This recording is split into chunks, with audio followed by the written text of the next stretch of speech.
Bem-vindo ao Imóvel CWB, o podcast que fala sobre o mercado imobiliário com profundidade, estratégia e verdade. No episódio de hoje, a gente vai abrir a caixa preta fiscal das negociações imobiliárias. Os erros mais comuns, os riscos escondidos e o que pode até parecer normal, mas pode ser considerado fraude. Você sabia, por exemplo, que ao comprar ou vender um imóvel, seus dados já entram no radar da Receita Federal, mesmo sem você fazer declaração naquele momento? Hoje, cartórios, bancos, prefeituras compartilham todas essas informações que permitem o cruzamento de dados com o seu CPF. Errou? A Receita pode identificar. Omitiu informações? O problema pode aparecer quando você menos espera. E é assim que muita gente acaba tendo prejuízo simplesmente por desconhecer as regras ou deixar tudo para depois. E para falar sobre esse assunto tão delicado, está aqui comigo Ricardo Maciel, da Exxon Imóveis. Ricardo, quem trabalha diariamente com compra e venda de imóveis sabe que muita gente se preocupa apenas em fechar o negócio e esquece totalmente da parte fiscal. E é justamente isso que a gente vai, esclarecer todas essas dúvidas aqui hoje. Muito boa tarde. Então, Léo, sim, realmente tem uma coisa, um ruído bem grande aí, sabe? Muita gente está comprando imóvel, negociando imóvel, sem nem pensar nesse assunto. E só vai pensar nisso depois que a negociação aconteceu, que daí que ela vai abrir lá a caixa preta dela e descobrir o que ela tem que fazer com esse negócio, né?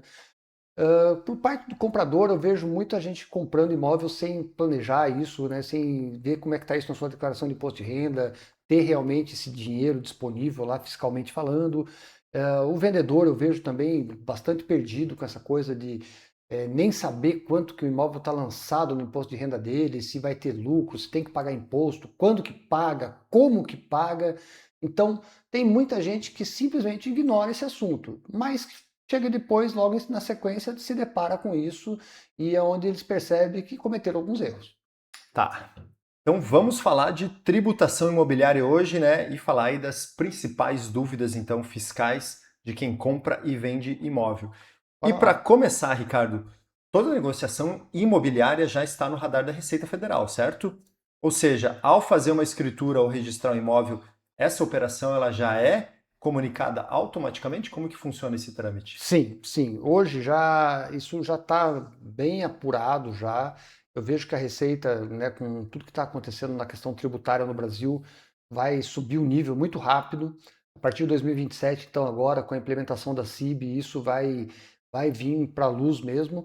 E sim, tanto a Receita Federal, estadual, municipal, eles já têm conhecimento dessa negociação. Quando você compra, quando você vende, já é informado, já os cartórios informam, as imobiliárias informam, a tua movimentação financeira no banco também, né, já denuncia isso. Então já tem isso bem já esmiuçado.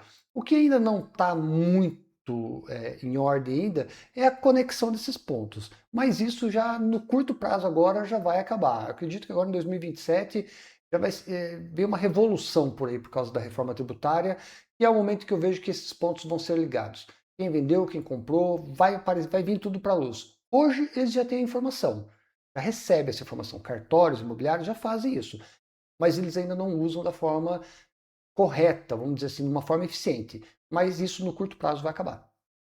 Perfeito. E quais são os erros mais comuns que você vê, né, tanto de compradores quanto vendedores, né, que eles cometem quando chega a hora de declarar um imóvel no imposto de renda? Comprador, eu vejo que é a coisa de não ter, às vezes, esse valor, né, disponível fiscalmente falando lá no seu imposto de renda. As pessoas têm muito dinheiro por fora, guardado, recebe dinheiro de alguma situação que não declara, tem um capital lá que não tem a fonte, né, a origem desse dinheiro. E na hora que você vai declarar que você comprou um imóvel, você tem que ter disponibilidade financeira na sua declaração de imposto de renda. Falando do vendedor, é a questão mesmo de tratar o assunto de saber quanto que esse imóvel vai gerar de lucro imobiliário. Porque muitas pessoas compraram imóvel há 5 anos, 10 anos. Esses imóveis estão lá declarados por valores pelos valores originais da negociação.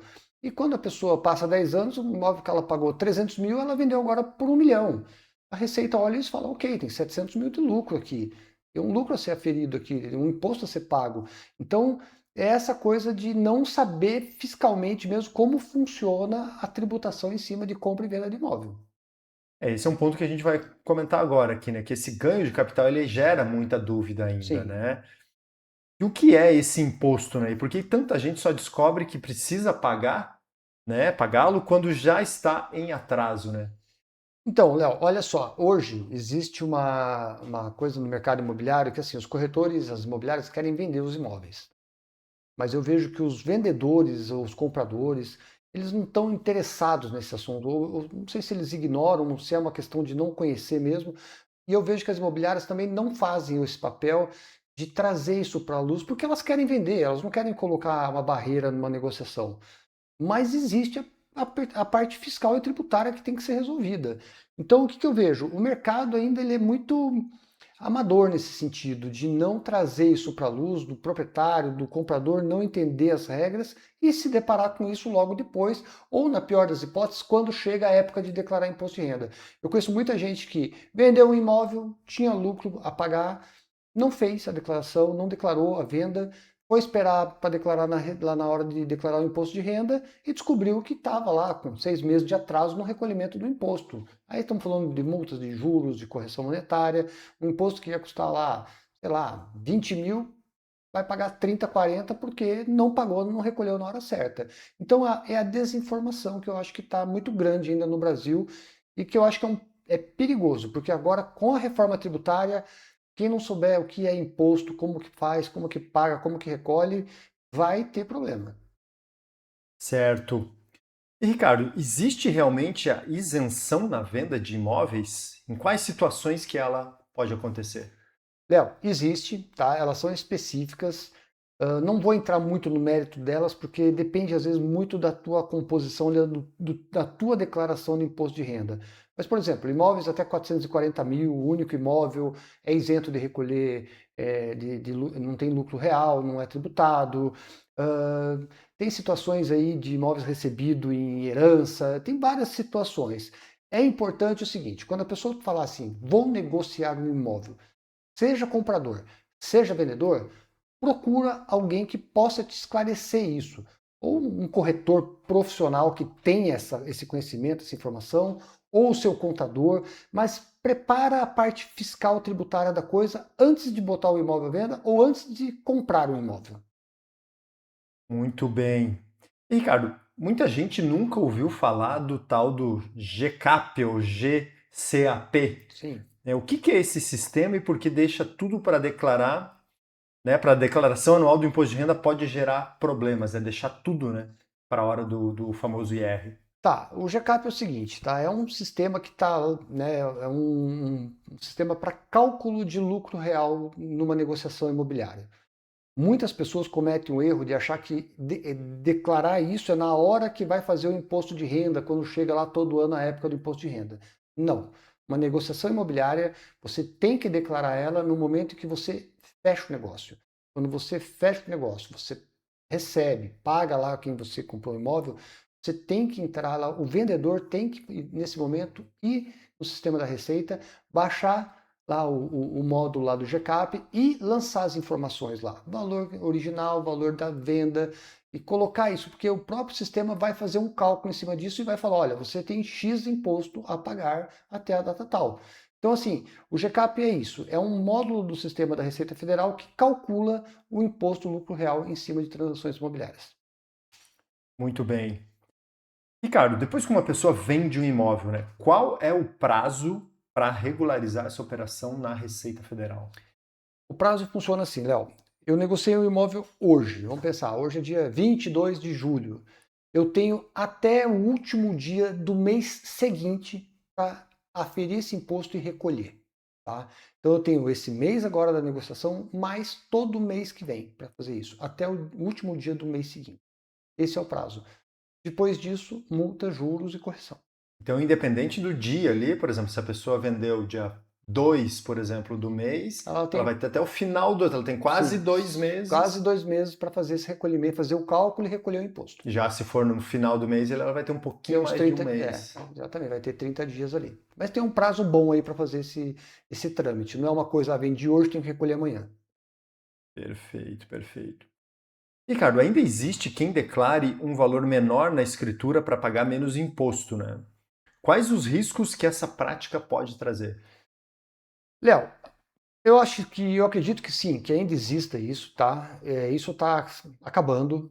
Os próprios cartórios hoje em dia já estão muito atentos a isso. Porque era uma prática comum isso, né? Sim, sim. Os compradores também não estão aceitando muito mais essa situação de escriturar por menos, porque isso vai trazer um problema para ele lá na frente. Se eu compro um imóvel hoje, paguei 1 milhão e quero declarar por 500 mil, primeiro que a conta não fecha, a prefeitura que calcula o ITBI, o cartório também já entende que tem aqui um valor, está subfaturado aquilo, ele já também não é conivente com isso. Então, assim, ainda existe, mas isso está acabando. Até porque, como eu falei, o comprador vai ter que declarar essa renda para comprar esse imóvel. O vendedor vai ter que declarar essa venda para o... Detalhe, o comprador que permite isso, ele acaba assumindo um problema do vendedor. Vamos lá, se você está me vendendo um imóvel por 1 milhão e eu deixo declarar por 800 mil, o que vai acontecer? Na hora que eu for vender esse imóvel lá na frente, essa diferença, esses 200 mil, vai sobrar para mim pagar, para eu pagar esse imposto que você deveria estar pagando. Então nem faz mais sentido esse tipo de coisa, tá? Então existe, mas isso está no final. Não é uma coisa que está sendo mais nem permitida, tá? Quando isso fica muito claro, as pessoas já falam, ó, isso não pode, não vamos nem por esse caminho. É porque eu lembro que essa prática era muito comum, né? Principalmente Sim, aquela coisa, eu pago em dinheiro, aquela, né, velha, né, sim. coisa do brasileiro ali, né, de dar um... É que a grande questão, Léo, é que vamos lá, pago em dinheiro. Vamos lá, quem hoje tem dinheiro para pagar alguma coisa em dinheiro? E detalhe, se você tem lá 100 mil, 500 mil para pagar em dinheiro, de onde veio esse dinheiro? Por que você tem esse dinheiro vivo? Isso está declarado no teu imposto de renda que você tem 500 mil guardado na gaveta da sua casa? Dificilmente. Então, provavelmente é um dinheiro frio. Então aí já começa a confusão, tá entendendo? Então isso já está por terra. Isso está acabando, Léo. O dinheiro agora é eletrônico, não existe mais. Dinheiro físico vai acabar. É muito mais fácil de ser rastreado, né? Muito, não, acabou. E exatamente essa é o objetivo do dinheiro eletrônico, né? Ser rastreável. E, Ricardo, bom, você já comentou, mas eu queria que você aprofundasse um pouco mais, né, para justamente esse comprador que aceita declarar um valor menor, né, do que realmente pagou, né? E que é problema que pode gerar no futuro, né? Você já comentou ali da própria diferença ali da receita. Vai assumir um custo que não é dele. Vai assumir um custo que é de quem está vendendo, tá? Aceitar declarar por menos uma compra hoje é você talvez resolver um problema pontual que você tem aqui de estar usando um dinheiro que é frio, mas você está jogando esse problema para frente, porque na hora que você vender esse imóvel, esse custo vai ser teu. Quer dizer, não vale a pena, né? Hoje, Léo, vou te falar, sair fora da linha já não vale mais a pena. Brincar com a Receita Federal, ficar fazendo gambiarra aí, vai ter problema. Uma dúvida muito comum, né? É possível atualizar o valor dos imóveis todos os anos na declaração do IR, né, do Imposto de Renda, para acompanhar a valorização do mercado? Não, não é possível, tá? Isso não existe essa regra. O ano passado ou ano retrasado houve a Receita Federal abriu um prazo de 90 dias, se não me engano, para quem quisesse atualizar o seu imóvel poderia fazer isso, mas isso ia ter um custo, tá? Tinha um custo de imposto ali. Muito pouca gente ficou sabendo disso e optou por isso. Mas não existe hoje não é, na verdade não é nem que não existe uma regra, não é permitido você fazer essa movimentação. O que você pode fazer é o seguinte, poxa, reformei meu imóvel, né, um imóvel de 20 anos, reformei todo, gastei lá 200 mil nele. Você pode declarar essa reforma. Declarar o material, a mão de obra e falar, olha, eu gastei 200 mil no meu imóvel, ele sai de 500 para 700 mil. Ok. Ah, eu aumentei a minha casa, ó, fiz uma ampliação do meu imóvel, gastei 200 mil. Você pode ir lá declarar, guarde os comprovantes de pagamento, notas fiscais, recibos dos profissionais, guarde tudo que você pode ser chamado pela Receita para comprovar isso. Nesse caso você pode, mas simplesmente corrigir o valor não é permitido. E essa, como você falou, né? E esse prazo que a Receita ela abriu ali foi algo extraordinário. Não Extraordinário. deve acontecer tão No cedo. curto prazo, não. Não vejo isso acontecendo de novo no curto prazo. Perfeito. Ricardo, para fechar esse bloco, né, quais são as principais consequências para quem omite informações ou presta informações incorretas para a Receita Federal? Eu acho que é ser chamado para se explicar, né, Léo? E aí a gente tem que ter uma linha muito tênue, né? Uma coisa é você falar, cometi um erro, perdi um prazo de pagar um imposto, não sabia que tinha que pagar um imposto, e você ser notificado, ter que recolher esse imposto com multa, juros, correção. E outra coisa é você cometer uma fraude, né? E nós vamos para um outro caminho, nós estamos falando de fraude fiscal. E aí você está passivo de Receita abrir um processo administrativo contra você, você ter problemas aí maiores, entendeu? O que eu vejo é assim, a época de cometer fraudes no Brasil, falando de parte tributária, fiscal, acabou. Acho que quem está nesse caminho vai descobrir já já que não é mais um bom caminho. Mas erros acontecem, e isso a própria Receita trata isso, né, com juros, multa e ponto final. Mas fraudes eu acho que realmente é um caminho que hoje em dia as pessoas têm que pensar duas vezes em querer cometer algum tipo de infração aí na hora de negociar e declarar imóveis. Certo. Ricardo, bom, acho que depois de tudo isso ficou claro, né, que o maior risco não está na negociação do imóvel, né, mas no que acontece depois dela, né? Sim. E qual que é a principal orientação que você daria para quem está comprando ou vendendo um imóvel? Eu daria assim, vamos lá. Primeira coisa, conheça a tua vida fiscal. Pega a tua declaração de imposto de renda, veja por quanto está declarado, entenda o que está lá. Ficou na dúvida? Procura um profissional do mercado imobiliário, uma boa imobiliária, um bom corretor para te ajudar a entender isso. Se você não tiver essa pessoa, procure um contador. Contrata ali uma hora com o contador para ele fazer ali um estudo em cima do teu imposto de renda, para ele ver por quanto esse imóvel está declarado, o que você pode se beneficiar, se tem alguma coisa que pode ali te ajudar, mas começa a jornada já estudando, sabendo o que está fazendo. Não coloca o imóvel para venda no mercado, não sai vendendo o imóvel para depois ir ver o que você vai ter que fazer. E detalhe, nós estamos chegando aí, né, 2027 já está aí, já estamos em julho. 2027 tem uma grande revolução no mercado imobiliário em função da reforma tributária. A partir daí, a conversa muda completamente. Então, vá a um contador ou pegue um profissional que possa te ajudar a entender o que você tem que fazer para que você não tenha problemas com a receita. Ricardo, obrigado por compartilhar esse conhecimento com a gente. Fica aí uma mensagem, né, importante para quem está nos acompanhando, né? Comprar ou vender imóvel não envolve apenas, né, encontrar um comprador, né, e negociar um bom preço, né? Sim, Também envolve essa responsabilidade fiscal, sim, com né? Que eu acho certeza. que isso é um ponto importantíssimo, né? Então, ter essa informação correta no momento certo vai evitar aí, né, como você disse, multa, dor de cabeça, né? E Muita, protege o patrimônio sim, também, né? com Acho que acima de certeza. tudo é isso daí, né?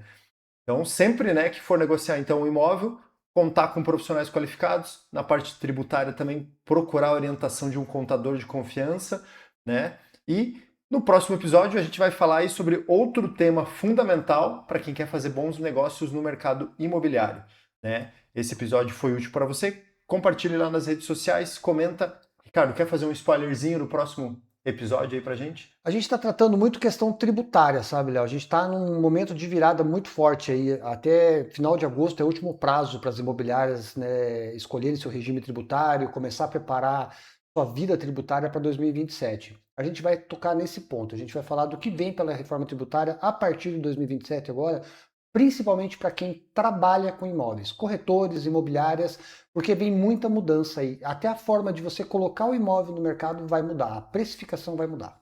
Então, esse é o Eu, assunto. eu imagino que aquele corretor, aquela imobiliária, né, que tiver já preparada com isso para orientar bem o comprador ou vendedor, vai sair na frente, né? Larga na frente, com certeza. É isso aí. Joia. Então, esse episódio aí foi bastante útil para você. Compartilha lá, comenta, né? E siga o Imóvel CWB Podcast no YouTube, Spotify e nas redes sociais. Até o próximo. Valeu, obrigado.